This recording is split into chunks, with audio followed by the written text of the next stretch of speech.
नमस्कार। विधानसभा चुनाव से जुड़े इस खास कार्यक्रम जनादेश में आपका स्वागत है। मैं हूं अशोक श्रीवास्तव। और अब अगर चुनावों की बात करें, विधानसभा चुनावों की बात करें, तो सारा फोकस जो है वो केरल और तमिलनाडु पर है, दक्षिण के इन दो राज्यों पर है। एक पुरानी कहावत है, मुफ्त का चंदन घिस मेरे नंदन, और शायद तमिलनाडु पर एक कहावत काफ़ी सटीक बैठती है। हिंदी की कहावत है लेकिन तमिलनाडु पर बहुत सटीक बैठती है, इसलिए क्योंकि वहाँ की चुनावी राजनीति में हम देखते हैं कि फ्री बीज का बहुत बड़ा रोल है, बहुत बड़ी भूमिका है। तमाम पॉलिटिकल पार्टियाँ, वहाँ कोई भी पार्टी हो, वो हमेशा मुफ्त के जो गिफ्ट होते हैं, उपहार होते हैं, उनके चुनावों में बहुत ऐलान करते हैं। और इस बार भी चुनाव में वहां यही कुछ हो रहा है। केरल में क्या हो रहा है ये भी आपको बताएंगे। तो खास तौर से हमारा आज जनादेश में फोकस जो है वो फ्रीबीज की राजनीति पर होगा। बात केरल और तमिलनाडु दोनों राज्यों की हालांकि हम करेंगे, क्योंकि वहां प्रधानमंत्री भी पहुंचे हैं। प्रधानमंत्री ने आज चेन्नई और साथ साथ केरल में चुनावी रैलियां की है। भाजपा के लिए दक्षिण से बहुत अच्छी खबरें कभी नहीं आती, लेकिन इन चुनाव में भाजपा जिस ताकत के साथ उतरी है, वहां भाजपा के लिए क्या उम्मीदें हैं, इस पर भी बात करेंगे। शुरुआत करते हैं चुनावी सुर्खियों के साथ।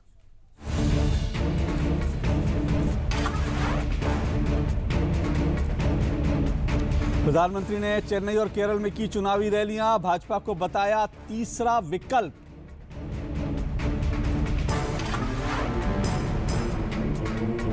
जयललिता ने विधानसभा क्षेत्र आरके नगर में की चुनावी रैली, विपक्ष पर कसा तंज, कहा बाढ़ की समय जनता की युद्ध स्तर पर की सहायता। तमिलनाडु में स्वतंत्र और निष्पक्ष चुनाव सुनिश्चित करने के लिए चुनाव आयोग राज्य में अर्धसैनिक बलों की भेजेगा 196 कंपनियां। तमिलनाडु में 16 मई को डाले जाएंगे वोट। डीएमके ने सत्तारूढ़ एआईडीएमके पर राज्य को औद्योगिक पिछड़ेपन की ओर ढकेलने का लगाया आरोप।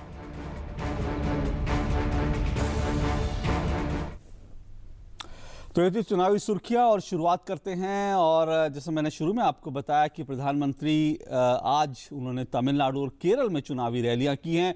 दोनों ही राज्यों में भाजपा के चुनाव प्रचार अभियान की आज एक तरह से उन्होंने शुरुआत कर दी है, जो बड़े स्तर पर जो है। तमिलनाडु में जहां उन्होंने जयललिता सरकार को घेरा, तो वहीं केरल में उन्होंने यूडीएफ और एलडीएफ को निशाने पर लिया। तमिलनाडु और केरल में 16 मई को होने वाले विधानसभा चुनाव के लिए भाजपा के प्रचार अभियान की कमान संभालते हुए प्रधानमंत्री मोदी ने पहले केरल और तमिलनाडु में ताबड़तोड़ चुनावी रैलियां की।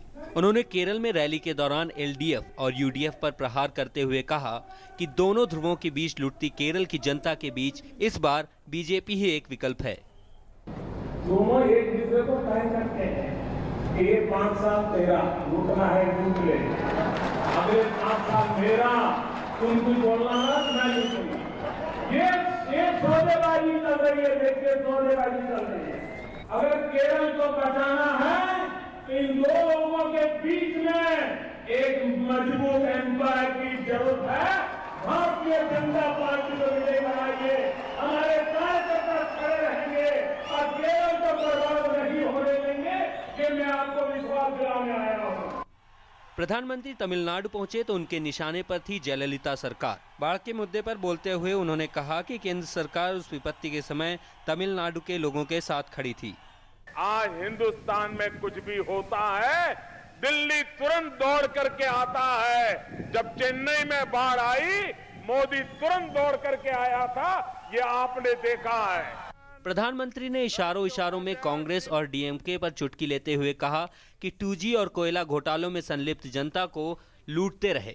पिछले चुनाव के समय हम सुनते थे पिछली सरकार में 2G, 3G, न जाने कितने जी, ये सारे जी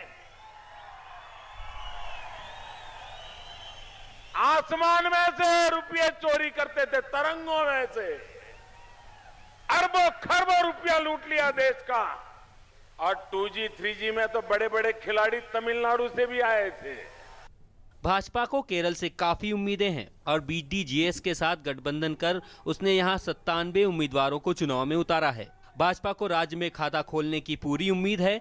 साथ ही पार्टी तमिलनाडु में भी लोकसभा चुनाव में एक सीट जीतने के बाद विधानसभा चुनाव में भी उम्मीद गड़ाए हुए है। इसलिए प्रधानमंत्री समेत तमाम मंत्रियों ने पार्टी को तीसरा विकल्प के रूप में खड़ा करने में पूरी ताकत झोंक दी है। प्रधानमंत्री तमिलनाडु में 8 मई और केरल में 8 और 11 मई को और रैलियां करेंगे। Bureau report, DD news. तो तीसरा विकल्प बनने की कोशिश बीजेपी कर रही है तमिलनाडु और केरल में। और आज तमाम मुद्दों पर हम आप बातचीत करने के लिए हमारे साथ स्टूडियो में मौजूद है प्रदीप सिंह, वरिष्ठ पत्रकार। बहुत बहुत शुक्रिया प्रदीप जी। प्रदीप जी, केरल और तमिलनाडु, अगर इन दो राज्यों की बात करें तो ये दोनों यहाँ की जो राजनीति है बिल्कुल दो ध्रुवों में बटी हुई है। और हम राजनीतिक विश्लेषक आमतौर पर मानते हैं कि जब ध्रुवीकरण हो जाता है दो पक्षों में तो वहाँ तीसरे पक्ष की गुंजाइश नहीं होती। केरल में बीजेपी आरएसएस का बहुत काम था, लेकिन ध्रुवीकरण के चलते आज तक उनका खाता नहीं खुल पाया। इस बार आपको लग रहा है इस ध्रुवीकरण के बीच भाजपा जगह बना पाएगी? देखिए, कुछ संकेत, मतलब जो उम्मीद बनी है वो उसकी वजह ये है कि जिस तरह से लोकसभा चुनाव में भाजपा के वोटों का प्रतिशत बढ़ा, उसके बाद जो स्थानीय निकाय के चुनाव हुए लोकसभा से बेहतर किया बीजेपी ने। लेकिन बीजेपी अब भी वहाँ एक मार्जिनल फोर्स है। इस बार उन्होंने अलायंस बनाने की कोशिश की है एक नई पार्टी के साथ और चुनाव में उतरे हैं। तो दूसरी चीज़ ये है कि जो अभी प्रधानमंत्री अपनी रैली में बोल रहे थे कि एक बार एलडीएफ एक बार यूडीएफ, ये जो सिलसिला चल रहा है, एक बार डीएमके एक बार एआईडीएमके, तो वो उन दोनों में तो लोगों को तीसरे विकल्प की तलाश तो है, लेकिन जमीन पर वो तीसरा विकल्प दिखाई भी देना चाहिए। तो मुझे लगता है कि इस बार केरल में शायद बीजेपी का खाता खुल जाएगा, उसकी उपस्थिति विधानसभा में दर्ज हो जाएगी। इससे बड़ा कोई परिवर्तन हो जाएगा ऐसा लगता नहीं। तमिलनाडु में क्या लगता है आपको? तमिलनाडु में भी देखिए दोनों जो पार्टियां हैं, द्रविड़ पार्टियां, डीएमके और एआईडीएमके, मुख्य लड़ाई इन्हीं के बीच में है। हालांकि तीसरा मोर्चा भी है और छुटपुट और दल हैं, बीजेपी भी लड़ रही है। बीजेपी का किसी से अलायंस नहीं हुआ है, इसलिए बीजेपी के लिए वहाँ कोई ज़्यादा संभावना नज़र नहीं आती। इसलिए आप देखें तो बीजेपी के नेता बहुत वहाँ ताकत भी नहीं लगा रहे हैं तमिलनाडु में। थोड़ा जो भी ताकत है वो केरल में लगाई जा रही है कि वहाँ जो भी उनके पक्ष में माहौल बना है उसका ज़्यादा से ज़्यादा फ़ायदा उठाया जा सके। अब वो कितना फ़ायदा मिलेगा, वोट में तब्दील कर पाएंगे कि नहीं, वहाँ से जो खबरें आ रही हैं उनके मुताबिक 35 से 40 विधानसभा क्षेत्र हैं जिसमें तिकोना संघर्ष हो गया है। अब उस तिकोने संघर्ष का फायदा देखिए, जब लड़ाई बहुत क्लोज हो तो फिर जो अपने वोट निकलवा पाता है वो जीतने की स्थिति में, वो काम आपके जमीनी कार्यकर्ता करते हैं। फिर देखना पड़ेगा किस पार्टी के कर पाते हैं, एलडीएफ के, यूडीएफ के, बीजेपी के, किसके कार्यकर्ता कर पाते हैं, उस पर बहुत कुछ निर्भर करेगा कि इन 40 सीटों में ज्यादा सीटें कौन ले जाएगा। तो बीजेपी अपनी ताकत बढ़ाने की कोशिश कर रही है, बात तो साफ है, और तीसरा विकल्प देने की कोशिश भी कर रही है। और इसका नतीजा क्या रहता है, क्या कुछ चुनाव में फायदा मिलता है बीजेपी को, इसके लिए फिलहाल इंतजार करना पड़ेगा। और जब तमिलनाडु की बात करते हैं तो तमिलनाडु में इस बार विधानसभा चुनाव में सभी दलों के लिए बाढ़ का मुद्दा बेहद अहम बन गया है। इस दौरान तमिलनाडु के कई इलाकों में जब बाढ़ आई थी वहां पर तो भारी जान माल की नुकसान हुआ था और उस समय जयललिता सरकार पर राहत कार्यों में ढिलाई बरतने के भी आरोप लगे थे। ऐसे में इस बार के विधानसभा चुनाव में भी यह मुद्दा हावी होता दिख रहा है। आरोपों के साथ ही मदद का श्रेय लेने की भी होड़ लगती हुई दिख रही है।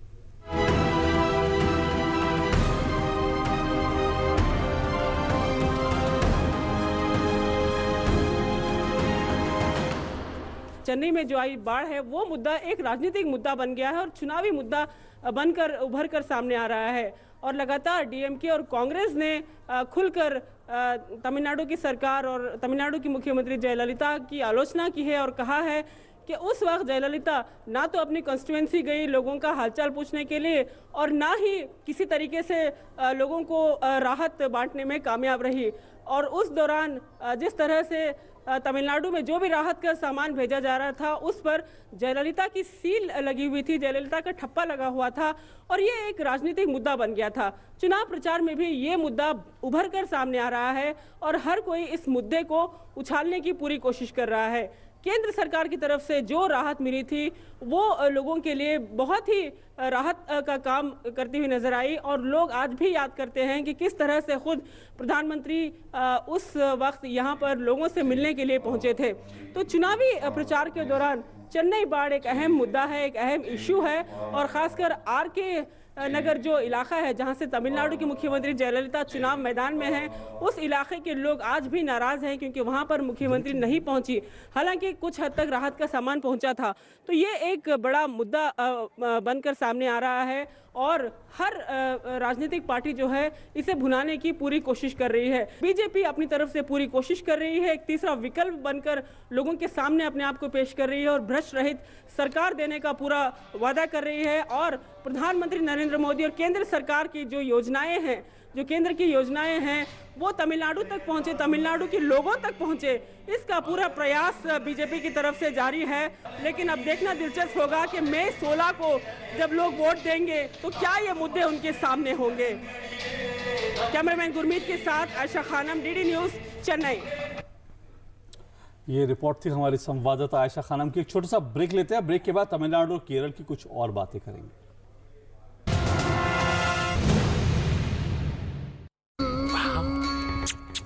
ये साइड से थोड़े छोटे कर दे जल्दी। ये वाला सर? क्या है सर ये साइड से? नहीं नोज पियर्सिंग यहाँ पे परफेक्ट हो जाएगा मैम। बिल्कुल दर्द नहीं होगा, पता भी नहीं चलेगा। कुछ ऐसा ही करते हैं आप अपने गियरलेस स्कूटर के साथ। गियरलेस स्कूटर में कोई भी 40 ऑयल नहीं, सिर्फ सर्वो स्कूटोमैटिक 4ST ही डालिए। इसके फ्रिक्शन मॉडिफायर्स इंजन की परफॉर्मेंस बढ़ाए और आपकी राइड स्मूदर बनाए। सर्वो स्कूटोमैटिक 4ST पेश है नए युग का नया महिंद्रा यूवो। इसकी टेक्नोलॉजी खोलती है संभावनाओं के नए दरवाजे।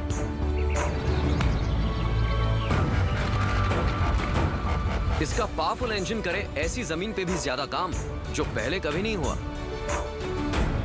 15 गियर यानी अब हर काम होगा जल्दी। आधुनिक हाइड्रोलिक्स यानी हर बार 100% सटीक काम।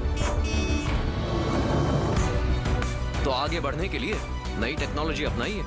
महिंद्रा यूवो, ज्यादा जल्दी बेहतर। भारत में लगभग 3 करोड़ विकलांगजन हैं, किंतु हमारे सरकारी भवन, अस्पताल, विद्यालय विकलांगजनों के लिए सुगम्य नहीं है। यही हाल हमारे रेलवे स्टेशन, बस स्टॉप, बसों तथा रेलगाड़ियों का है।